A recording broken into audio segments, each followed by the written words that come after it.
del 2018. ¿Qué tal? Muy buenos días. Bienvenidos a su programa Contacto Directo. Empezamos revisando quiénes son hoy nuestros invitados y nos acompañan. Raúl Clemente Ledesma, de Centro Democrático, ministro de Trabajo. La generación de empleo como meta del gobierno. Los proyectos Mi Primer Empleo y Empleo Joven para impulsar el trabajo juvenil. Las pasantías remuneradas. ¿Qué incentivos reciben las empresas que acojan estas iniciativas? ¿Se incluye al sector público como generador de empleo? Lo vamos a conversar. También estará con nosotros Patricio Salas, el secretario ejecutivo de la Federación Ecuatoriana de Empresas de Seguros. Las disposiciones del gobierno para que en la contratación pública no se favorezca la concentración de mercados. En seguros, ¿se necesita reformar la ley o simplemente aplicarla? El gobierno anuncia suprimir los regímenes especiales que ha dejado a la ley como adorno. Y además nos acompañará Alfredo Vergara, ex superintendente de bancos, para lograr equilibrio fiscal en un país que no emite moneda, que no devalúa, pero se endeuda. ¿Qué es más importante, un techo para la deuda o un techo para la capacidad de pago? ¿Qué evidencia con más fidelidad el riesgo país? Lo vamos a conversar. El Consejo de la Judicatura decidió evaluar a los 21 jueces de la Corte Nacional de Justicia y así lo informó a través de un comunicado en el que también señala que la próxima semana se decidirá la metodología que se utilizará para este proceso. Se trata de exigir y comprobar el desempeño ético de los magistrados y se tomará en cuenta los exámenes realizados por la Contraloría al patrimonio de los jueces. Aquí no hay consignas, aquí no hay manipulaciones, aquí simplemente pues nosotros vamos a proceder despolitizando totalmente la justicia. La labor de este Consejo de la Judicatura en materia de evaluación de las juezas y jueces de la Corte Nacional de Justicia va a sentar un hito histórico en este proceso de modernización y de despolitización y probidad de la justicia ecuatoriana. ¿Qué tal, Alfredo? Buenos días, ¿cómo te va? Muy bien, Estefi, buenos días a todos. Si esta evaluación no es con fines persecutorios para meter la mano en la justicia, debe quedarse solo en evaluación, para que el Consejo de la Judicatura definitivo la analice si lo considera apropiado y tome una decisión si tiene mandato legal para hacerlo. Lo contrario es meterle la mano a la justicia. Pues la consulta popular únicamente autorizó al Consejo Transitorio de Participación Ciudadana a hacer evaluaciones con fines de cesación, destitución o guillotinamiento, como se lo quiera llamar. Y si hay quejas contra los jueces por los juicios penales de implicaciones políticas, para eso hay Consejo de Participación Ciudadana transitorio, fiscal transitorio y asambleístas. La actualidad, los protagonistas, el análisis y la información en Contacto Directo. Generar empleo es una de las metas de la Ley Urgente de Fomento de la Producción. Se ha observado en dicha ley la falta de un capítulo dedicado al empleo. Sin embargo, dos iniciativas anuncia el gobierno para generar empleo. Raúl Clemente Ledesma, de Centro Democrático, ministro del Trabajo. Buen día, bienvenido a Contacto Directo. Muy buenos días, un saludo a todos los televidentes de este tan prestigioso programa. Mi Primer Empleo y Empleo Joven son los dos proyectos del gobierno para el empleo juvenil. Mi Primer Empleo consiste en pasantías, 19.000 en el sector privado y 10.000 en el sector público. ¿Cuáles son las condiciones de las pasantías? El gobierno pasado las hizo pagadas y la respuesta fue que dejaron de ofrecerse. Es correcto. Bueno, primero hacer una importante precisión. Es la primera vez en mucho más de 10 años que el gobierno nacional, en este caso el gobierno del presidente Lenín Moreno, genera un incentivo concreto y real en favor no necesariamente del empleador, no necesariamente del empleado, en favor de la empleabilidad del Ecuador, en favor de que se mejoren las condiciones. ¿En qué consiste mi primer empleo? Por supuesto, ya existía este programa sin ningún tipo de que funcione bien, funcionaba muy mal. De hecho, para el sector público habían apenas 500 inscritos de más de 15.000 requerimientos y además esta pasantía en el sector público se limitaba casi que a servir café, sacar fotocopias, es una vergüenza. Ahora en el sector público está dirigido al área estratégica para que nunca más un joven estudiante esté sacando copias o pasando café. Apenas esos cupos que usted señala en el sector público, sí, pero en el área estratégica, hidrocarburos, minería, telecomunicaciones, pero en el sector privado, que es lo fundamental, que es el motor generador del empleo en el mundo, no solo en el Ecuador, por supuesto hay un importante incentivo que consiste en que el Estado, a través del Ministerio de Trabajo, mes a mes, no al final del programa, no a la mitad, mes a mes, de manera efectiva y en dinero en efectivo, le va a reconocer el 100% de la inversión que hace a ese pasante durante el tiempo que dure la pasantía, que será de 4 a 6 meses, dependiendo. Siempre y cuando, por supuesto, terminada la pasantía, que además es un periodo extendido y largo, una prueba, digamos, larga de la eficiencia y una capacitación, además, interna de parte del futuro empleado, siempre y cuando ese pasante sea contratado como trabajador una vez concluida la pasantía. Eso es lo que es mi primer empleo. Y por supuesto, ahora, dentro empleo de la joven. que anuncia el gobierno, ¿cuál es el costo de estas 10.000 pasantías en el sector público y por qué son el 50% de las del sector privado si el sector público no creará nuevos puestos de trabajo y según el ICNE, el sector privado de 10 empleos da 9? Es correcto. Nosotros en este año esa pasantía, ese programa se refiere a esta anualidad, pero en general, entre mi primer empleo, que son más de 25.000 beneficiados, ¿verdad? El saldo, el resto es totalmente para el sector privado. Y en empleo joven, que son 60.000 beneficiados, va dirigido a beneficiar a 60.000 personas, que más las otras 25.000, estamos hablando de 85.000 personas. ¿Y por qué jóvenes? Esto es importante precisarlo. ¿Por qué jóvenes? Porque de los desempleados, de esos más de 300.000 desempleados, 200.000 son jóvenes. De manera que si logramos cumplir el objetivo, que estoy seguro se cumplirá en lo que resta de este gobierno del presidente Lenín Moreno, de sacar del desempleo a 80.000 jóvenes, quizás aumentemos el techo presupuestario y lleguemos en el otro programa que es Empleo Joven, que va exclusivamente dirigido al sector privado, en 60.000 plazas de trabajo, ¿verdad? Logremos sacar a la mitad, a 100.000 personas, a 100.000 jóvenes del desempleo.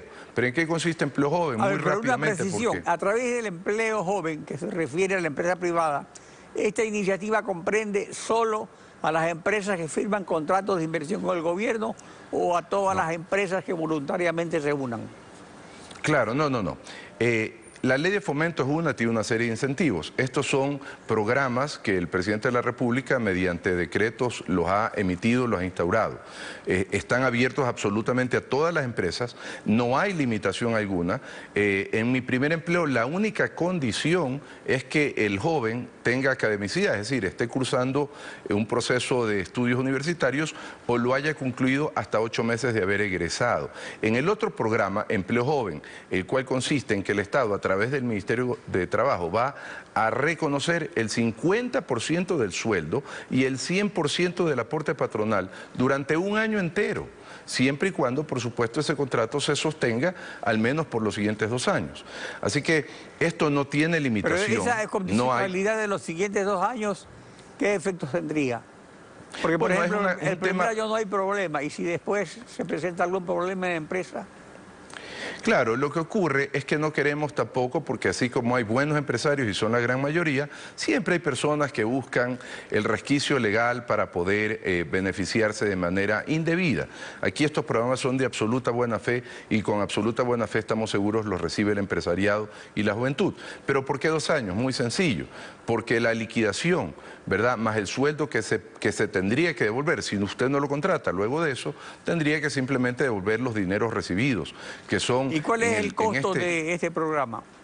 60 y una inversión de 60 millones de dólares en lo que resta del gobierno. Este año ya tenemos los primeros 5 millones de dólares, ya nos han sido entregados por el Ministerio de Finanzas y vamos inmediatamente en el mes de agosto ya a proceder al efectivo y concreto a la realización del proyecto. Tenemos más de 50 empresas preregistradas, más de 50 empresas desde hace más de un mes que ya están preregistradas y esperando que ya iniciemos el proceso de transferencia y de registro de contratos. Y quiero señalar muy brevemente... de que esas 50 empresas, ¿cuántos puestos o plazas estarían creando? Bueno, como todo depende del área, pero nosotros creemos que el proceso de reactivación esperamos no menos de 10.000, entre 5.000 y 10.000 empleos, ojalá mensuales. Esto es muy optimista, por supuesto, pero vamos a trabajar muy de la mano con las empresas para poder ir logrando estos objetivos que sí, son optimistas, pero hay que ir aceleradamente en este grave problema que es la empleabilidad. Y estos incentivos que da el presidente Lenín Moreno... El sector empresarial tiene una idea fija respecto a un tema, que es el siguiente. El presidente del Comité Empresarial, Patricio Alarcón, respecto a generación de empleo, señaló lo siguiente, veamos. Tiene que obtener más ingresos y la manera de obtener más ingresos es también bajando ciertos impuestos, trabajando en el código laboral, muy importante, puede tener un costo político, pero hay que trabajar en el código laboral. ¿Cuál es el problema de fondo? ¿Cuál es el problema estructural que tiene este país? Es la falta de fuentes de empleo. Además, tenemos alrededor de 500.000 venezolanos que están viviendo en el país. Entonces, usted tiene que obtener más ingresos para bajar el déficit fiscal y generar fuentes de empleo. ¿Cómo se logra esto? Trabajando en el código laboral. Tenemos que volver a contratar por hora, señor, pagando todos los beneficios de ley. A ver, el problema no es del Código del Trabajo, sino del artículo 327 de la Constitución que ordena, se prohíbe la contratación laboral por horas o cualquiera otra que afecte los derechos de las personas trabajadoras en forma individual o colectiva. ¿Se descarta el trabajo por horas? ¿Se reformará la Constitución? Mire, ¿o el Código para cuándo? Usted lo ha dicho y se ha señalado y me alegro que esa precisión se haga. Este es un tema de reforma constitucional. Pero más allá de eso, yo avanzo y voy más allá. Hoy día, en nuestra legislación vigente, en el Código de Trabajo, mediante acuerdo ministerial, está debidamente reglamentado el contrato parcial permanente que permite que se le pague al trabajador por las horas efectivas trabajadas. Yo preguntaría al empresariado, y concuerdo con el señor, con Patricio, concuerdo perfectamente, el trabajo, pero tampoco se hará por una ley, no es que si yo emito la ley se genera trabajo. La ley es una herramienta que facilita o encausa las distintas modalidades laborales, por eso emitimos las modalidades de trabajo que van funcionando bastante bien poco a poco. Pero más allá de eso, efectivamente el contrato por horas está prohibido por la Constitución, requiere reforma constitucional, necesariamente ir a la Asamblea Nacional. No creo que se trate de costos políticos, el presidente Lenín Moreno lo dijo enfáticamente, tomaremos las medidas necesarias por duras que sean, siempre que sean las correctas, y se lo está haciendo. Lo que ocurre es que ese es un proceso que tiene unos plazos mucho más distantes. Por eso, de nuevo pregunto, ¿qué quiere el empresario? ¿Qué es lo eficiente? ¿Que el contrato sea plazo temporal por horas o que se liquide por las horas trabajadas? Lo que da competitividad... porque el trabajo por horas en otros países, con aceptación de la OIT, se acepta partiendo del valor de la hora según el salario básico y se aplica no solo a obreros y artesanos, sino a profesionales encopetados como abogados de grandes corporaciones. Es correcto. Permite trabajar de hecho, para varios patronos a tiempo parcial y fundamentalmente permite trabajar. O sea, prohibirlo es una barrera al trabajo. No está prohibido. ¿Vale la pena elaborar una propuesta concreta que se someta a consulta popular? Sí, primero no está prohibido. Nosotros tenemos vigente el contrato parcial permanente, usted lo acaba de señalar, el cual permite trabajar parcialmente, es decir, por horas y se liquida por horas. Eso está vigente, lo hemos reglamentado en el gobierno de Lenín Moreno. No es lo mismo que el plazo del contrato dure una hora, es decir, que terminada la hora de trabajo se termina el contrato, liquido al trabajador como renuncia, lo cual es injusto. ¿Y qué pasa renglón seguido? Lo que pasaba normalmente es que lo volvía a contratar de nuevo por otra hora más y así se pasaba el año entero. El plazo por hora es una cosa, la liquidación por hora es otra cosa, que es lo que da competitividad contabilidad, la liquidación, la estructura de costos de un negocio está por la construcción de los mismos. ¿Dónde está el costo de mano de obra? Justamente allí, en las horas que trabaja un trabajador. El tema de fondo no es si el contrato tiene plazo por horas. Yo creo que no debe de haber un contrato a plazo por hora porque es totalmente ineficiente. ¿Por qué alguien debería contratar a un trabajador para que trabaje 2, 3, 4 horas al mes? Si yo puedo tenerlo al trabajador siempre, todos los meses, que trabaje 3, 4 horas, 5, 6, 7, 10, las que tenga que realizar su trabajo, no lo tengo que volver a insertar laboralmente, ya lo tengo capacitado, lo conozco, es un buen trabajador, lo tengo indefinido, pero trabaja parcialmente. ¿Y eso está en vigencia? Ya está vigente. Está en vigencia. Está en vigencia, hay un acuerdo ministerial. Invito a todos los empresarios, a todos los televidentes que ingresen en este momento al ministerio, a la página del Ministerio de Trabajo, en la biblioteca legal, encuentra el contrato parcial permanente, el cual permite esta modalidad, que además le hemos ido socializando en las distintas cámaras. Y Patricio lo conoce, pero claro, Patricio se refiere a que hay que ir más allá, que el trabajo no se genera por decreto ni por leyes, que el trabajo se genera por una real inversión privada, por un real impulso, digamos, económico al sector productivo. Y en eso está, digamos, dirigido absolutamente el Gobierno Nacional a través de lo que dispone el presidente Lenín Moreno. Como ejemplo, digamos, final, para la ley de eso fomento es la productivo. ley de fomento productivo y los estímulos por supuesto, que establece. Pero por supuesto, y solo quiero felicitar diciendo que este gobierno, y no lo olvidemos, ha ido reconociendo, pagando deudas del gobierno anterior. Hoy día mismo tenemos un pago adicional, hemos pagado a los jubilados de una deuda de 1.200 millones, 640, si no mal me equivoco, 626, perdón.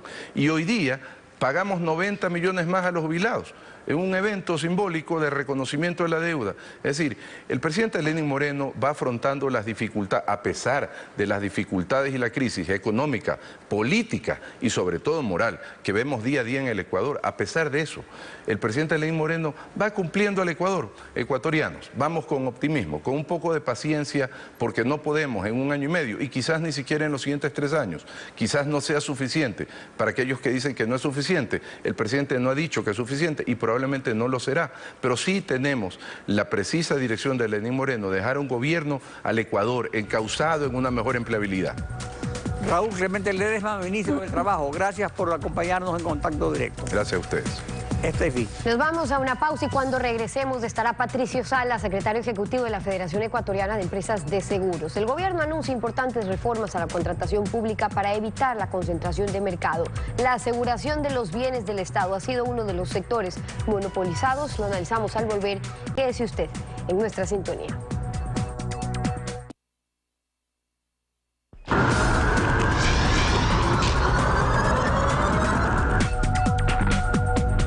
Patricio Salas, secretario ejecutivo de la Federación Ecuatoriana de Empresas de Seguros, bienvenido a Contacto Directo.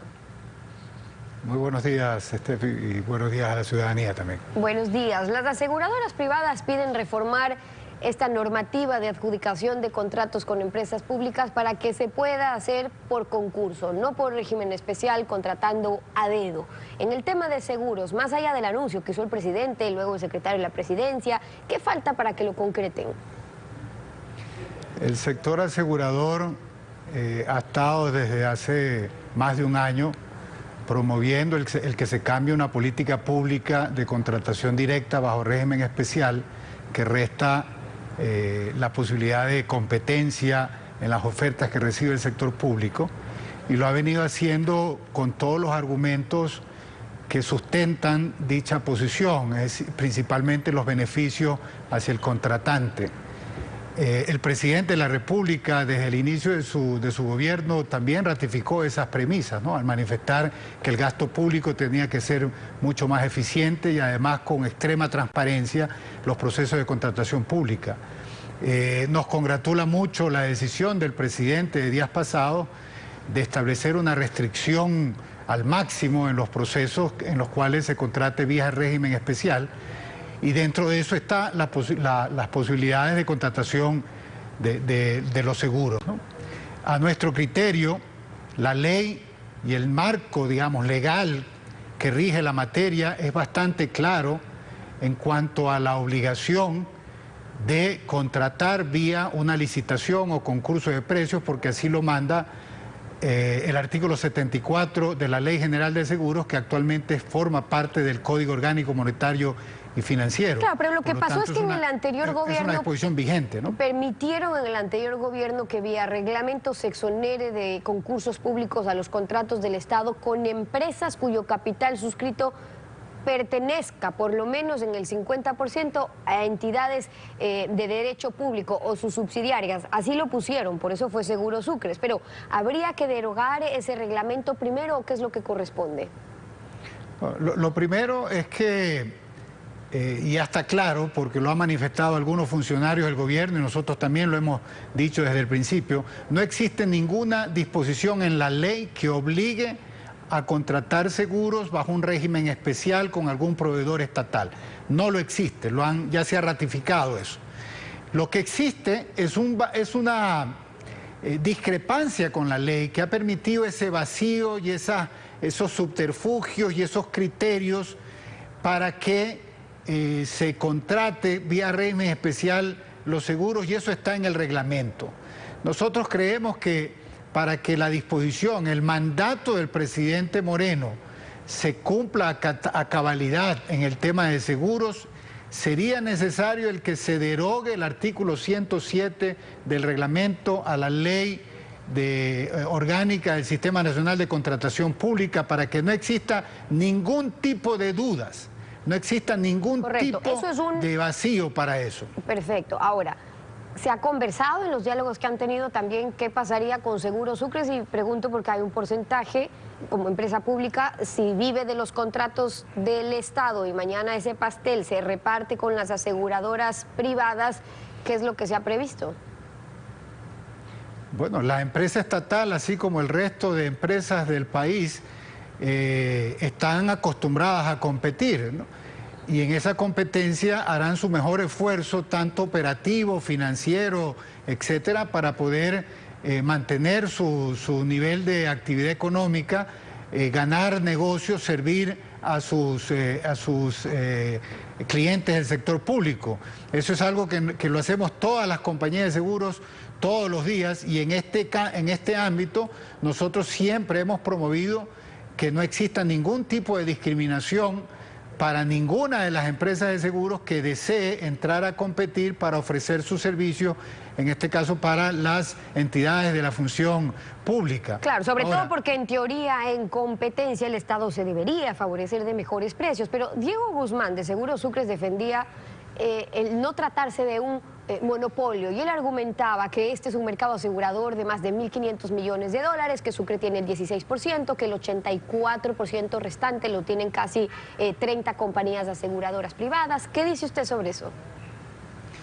Es una cuestión de definiciones del mercado, ¿no? ¿Cuál es el mercado que se está analizando?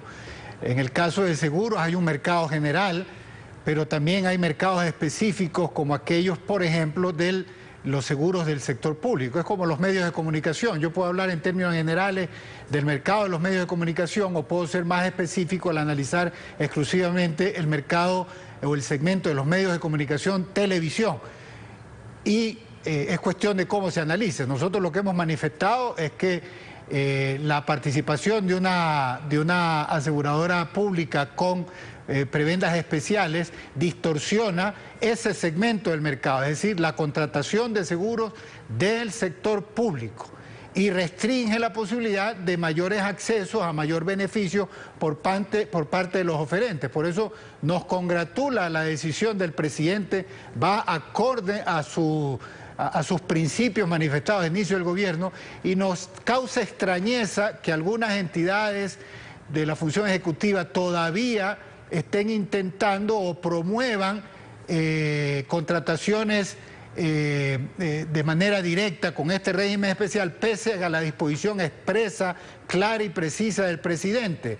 Claro. Se siguen presentando en los últimos días contrataciones directas en el portal de compras públicas, cuando existe una disposición que debe ser cumplida, y nosotros llamamos la atención a estos funcionarios. Hay un caso específico del Ministerio de Salud, que estoy seguro la señora ministra desconoce de esta situación, y creo que debe tomar los correctivos para efectos de que se alinee a las disposiciones y al mandato del presidente de la República. El pretexto para contratar, en el caso de Sucre, en el anterior gobierno, era que el Estado puede autoasegurarse para no pagar el costo del seguro a empresas privadas. O sea, en teoría, un beneficio para el Estado. Pero entonces, lo que corresponde aquí también es examinar si al contratar con las distintas instituciones públicas y de manera directa se cumplieron con todos los requisitos que estipula la ley para la ampliación del régimen especial para la contratación. Y eso sería en varios sectores, no solamente en este, porque según la directora del Servicio de Contratación Público del CERCOP, pudieron identificar que en el 75% de los casos se contrataba con un solo proveedor. Bueno, primero con respecto a autoasegurarse, eso es demasiado riesgoso y creo que ya algunas decisiones del gobierno anterior sobre cierta inteligencia financiera para asumir ciertos riesgos, cuando ocurrió el terremoto, lo que significó fue perjuicio para las arcas fiscales, ¿no? Ahora, por otro lado, yo escuché también las declaraciones de la directora del CERCOP, que en temas generales, en conceptos generales, manifiestan que estos sistemas de contratación directa o de régimen especial tenían, digamos, condiciones muy particulares y que no benefician al país. Eso creo que le toca hacer un análisis de las autoridades correspondientes para ver si efectivamente se ha debidamente motivado las decisiones de hacer este tipo de contrataciones, si se han cumplido con todos los requisitos. Eso no es un derecho para hacer lo que le daba la gana, porque toda decisión de un funcionario público debe ser debidamente motivada, e irse por el régimen especial automáticamente merecía y exigía que esté debidamente sustentada esa decisión, que escapaba el proceso de contratación bajo el régimen común. Todo eso tiene que ser, entiendo yo, competencia de las autoridades para hacer el análisis correspondiente, ¿no? Patricio Salas, secretario ejecutivo de la Federación Ecuatoriana de Empresas de Seguros, hoy en Contacto Directo. Gracias por haber estado con nosotros. Muchas gracias. A usted, 7:31. Vamos a una pausa. Cuando regresemos ya está Alfredo Vergara, ex superintendente de bancos. El problema de la deuda, ¿cuál es su techo en relación al PIB o la capacidad de pago de la República? En minutos con ese tema, quédese usted en nuestra sintonía.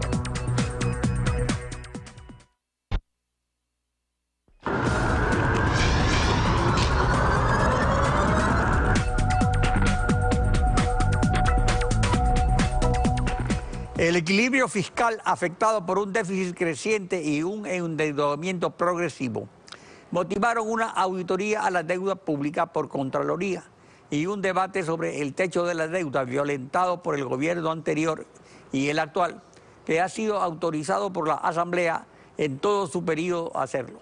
Pero, ¿qué es lo medular? ¿El techo de la deuda o el techo de la capacidad de pago de la deuda? Lo examinaremos con Alfredo Vergara, ex superintendente de bancos. Buen día. Bienvenido a Contacto Directo. Buen día. Muchas gracias. Ese techo de la deuda que no ha sido aplicado en los últimos 3 años y por ley urgente de la Asamblea tampoco regirá desde el 2018 al 2021. Si ese mandato puede ser ignorado así por varios años, poner un límite máximo de la deuda en base a un porcentaje del PIB, ¿tiene sentido en un país dolarizado como el Ecuador? Bueno, buenos días otra vez. No tiene ningún sentido. Este asunto del techo de la deuda sobre el Producto Interno Bruto es un invento hecho para la mayoría de los países que tienen política monetaria propia, moneda propia, pero no para los poquísimos países dolarizados en el mundo. Si excluimos a la Unión Europea, apenas sabemos 3 países que somos dolarizados en el mundo. ¿Por qué? Y aquí voy a poner un ejemplo, pues, no ejemplo, sino algo muy práctico.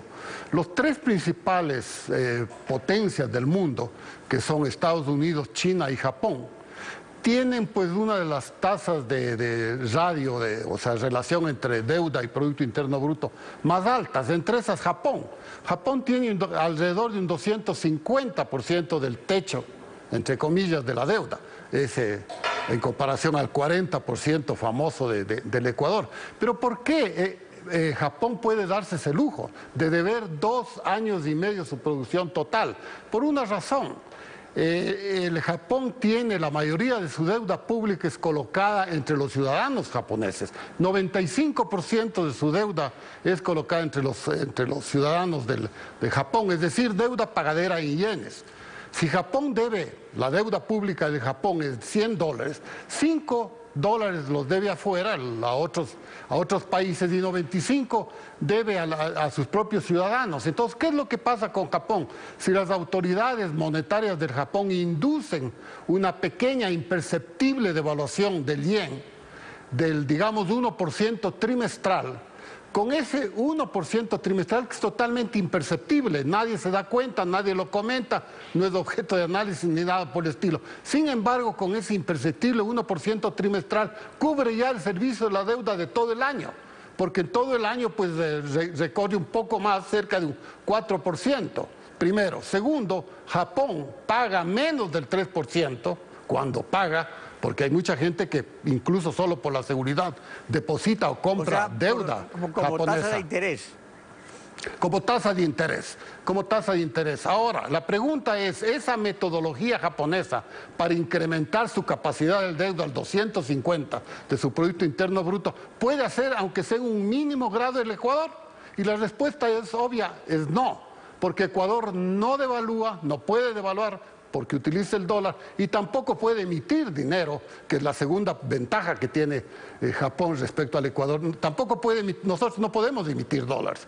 Es decir, pues tomar en cuenta ese parámetro de capacidad de la deuda es un absurdo. Y cuando teníamos moneda propia, nunca emitíamos bonos en sucres, que no los hubiera comprado nadie en el mercado internacional, sino bonos en dólares.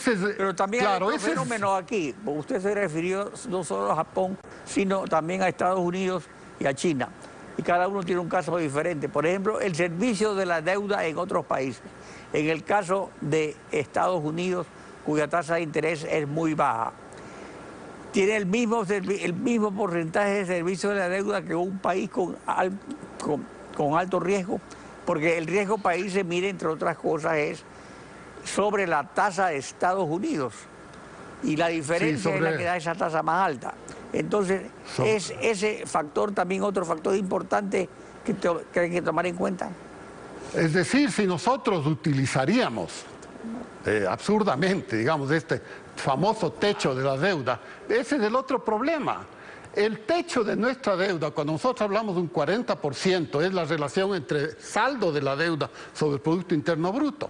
Pero ¿qué es lo que pasa? Que las tasas de interés que nosotros pagamos sobre ese 40% es 3 o hasta 4 veces superior de la tasa de interés que pagan nuestros vecinos, por el aspecto o el fenómeno que usted anota. El riesgo país en Ecuador está desde hace muchos años entre 700, 800, hasta 900 ha llegado, no hace mucho, de incremento de la tasa de interés sobre la tasa de interés que pagan nuestros vecinos. Es decir, mientras nosotros pagamos 10, 11%, Perú, Colombia pagan un 3%.